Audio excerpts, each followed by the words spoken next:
بسم اللہ الرحمن الرحیم۔ جب کوئی انسان استغفر اللہ کہتا ہے تو اس کے جواب میں اللہ کیا فرماتا ہے؟ استغفر اللہ پڑھتے وقت بندے کے ساتھ کیا ہوتا ہے؟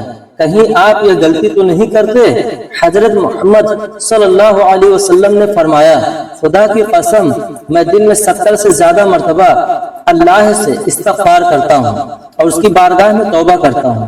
بہت سارے لوگوں کی زبان پر استغفر اللہ کے الفاظ ہوا کرتے ہیں۔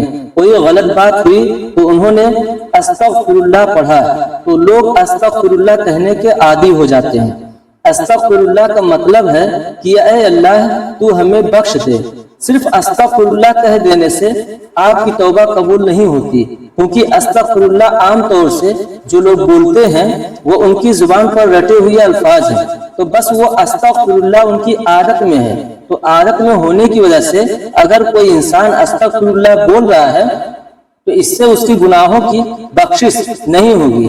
آپ صلی اللہ علیہ وسلم نے فرمایا، گناہوں پہ شرمندہ ہونا توبہ ہے، اور جب کوئی انسان اللہ کی بارگاہ میں توبہ کرتا ہے تو اللہ تعالیٰ ساتویں آسمان سے پہلے آسمان پر آ کر ایک خاص نگاہ ڈالتا ہے، ایک توجہ فرماتا ہے اور بندے سے کہتا ہے، میرے بندے آؤ، میں کب سے تیرے انتظار میں تھا، لوٹ آؤ، اپنے رب کی مرضی کی طرف لوٹ آؤ، اپنے رب کی مغفرت کی طرف۔ ایک جگہ اللہ فرماتا ہے، اے لوگوں ایسی جنت کی طرف دوڑو جس کی چوڑائی اور لمبائی آسمان اور زمین کے برابر ہے، اور اپنے رب کی مغفرت کی طرف دوڑو۔ تو اس لیے جب کوئی بندہ اللہ کے سامنے توبہ کرتا ہے یا استغفر اللہ پڑھتا ہے تو اللہ تعالیٰ 70 مرتبہ جواب میں اس کو لبیک کہتا ہے۔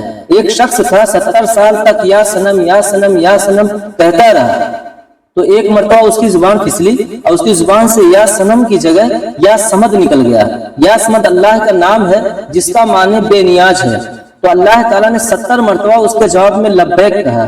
ایک روایت میں آتا ہے کہ 70,000 دفعہ اللہ نے لبیک کہا، یعنی اے میرے بندے تیرا رب حاضر ہے، کیا چاہتا ہے؟ تو فرشتوں نے کہا، مولا یہ بندہ تجھے نہیں پکار رہا ہے، یہ تو یا سنم کر رہا تھا، دھوکے سے اس کی زبان سے تیرا نام نکلا، بلکہ یہ تو تجھے جانتا ہی نہیں ہے، یہ تو ساری زندگی یا سنم کرتا رہا۔ تو اللہ تعالیٰ نے فرمایا کہ اے فرشتوں خاموش ہو جاؤ، اور فرمایا کہ مجھے معلوم ہے کہ یہ مجھے نہیں پکار رہا، لیکن دھوکے سے ہی صحیح، لیکن اس نے اپنے معبود حقیقی کو پکارا تو ہے۔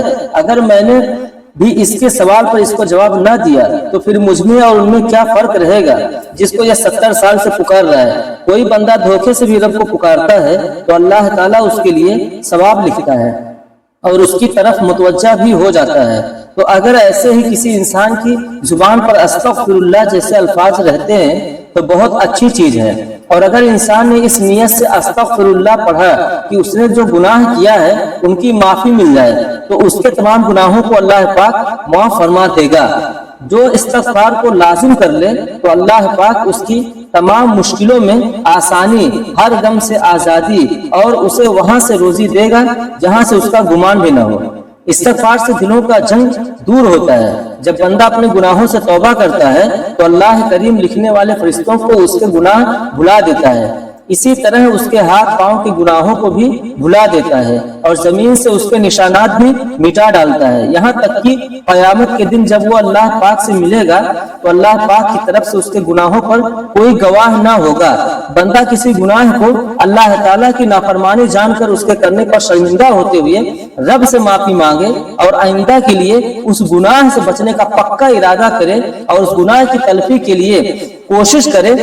مثلا نماز قضا کی تھی تو اب ادا بھی کرے، چوری کی تھی یا رشوت لی تھی تو بعد میں توبہ وہ مال اصل مالک کو واپس کرے یا معاف کروا لے، اور اگر اصل مالک نہ ملے تو ان کی طرف سے راہ خدا میں اس نیت سے صدقہ کر دے کہ وہ لوگ جب ملے اور صدقہ کرنے پر راضی نہ ہوئے تو اپنے پاس سے انہیں واپس دوں گا۔ توبہ استغفار کی تمام تر اہمیت اور فضائل کے باوجود بعض بدنصیب نفس شیطان کے بہکاوے میں آ کر توبہ استغفار کرنے میں ٹال مٹول سے کام لیتے ہیں۔